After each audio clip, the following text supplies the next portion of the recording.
George, how does it feel to be a Mercedes driver? It's an incredibly special feeling to be an official Mercedes driver, and a bit of a strange feeling at the same time because we haven't spent so much time there when I was in Formula 3 and Formula 2 as a junior driver. In a way, it feels like returning home to people who I've known for such a long time and getting up to speed with how the team operates again, which is something I've really enjoyed. How are you settling into the team?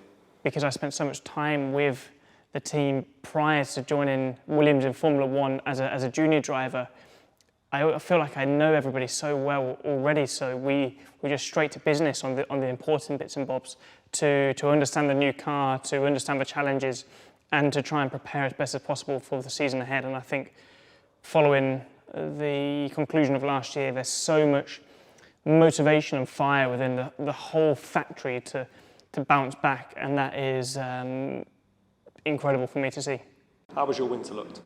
So far it's been a great winter. I spent 9 days in Lanzarote for my training camp, which is something I've done on a yearly basis, which is a great way to start the season. I spent plenty of days in the factory with the engineers, going through a lot of presentations on what the car looks like, but obviously, and most importantly on the simulator, getting to grips with the new car, understanding the limitations and trying to direct the development and where we need to improve. And I think that's been also a really exciting part for me with this new opportunity with the new regulations to try and get on top of that as fast as possible.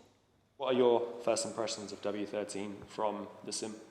First impressions of W13 have been interesting. It's a very different car to the previous era, and the characteristics of how the downforce is produced is completely different. So we're still learning as we're going. There's still a huge amount of improvements to be made to bring everything together to make it as nice as possible to drive, which I foresee a lot of people being in the same boat because we're just learning so much day after day, whether it's in the wind tunnel or in the simulator. And I think it's going to be a year of development. I think everybody wants to go to the first race and have the fastest car possible, but what will be more important is understanding what your limitations are and how you're going to improve from those limitations to build yourself the best foundation possible. Can moving teams, with such a big regulation change coming up, be a positive?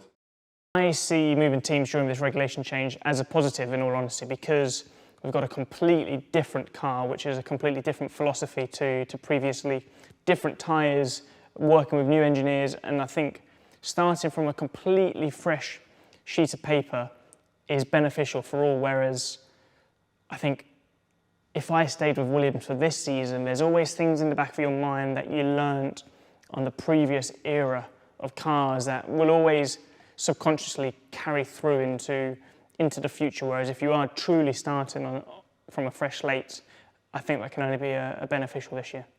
What are your hopes for 2022?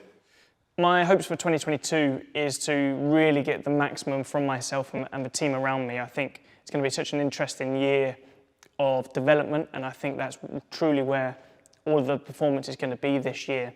But in terms of a result, I truly don't believe you can put a value or a target on that because nobody knows where they're going to be when they reach to the first race. You have to have your micro targets of where am I going to improve on myself, where am I going to improve on the car, and if you do every single aspect correctly, you give yourself the best chance of reaching the obvious goal.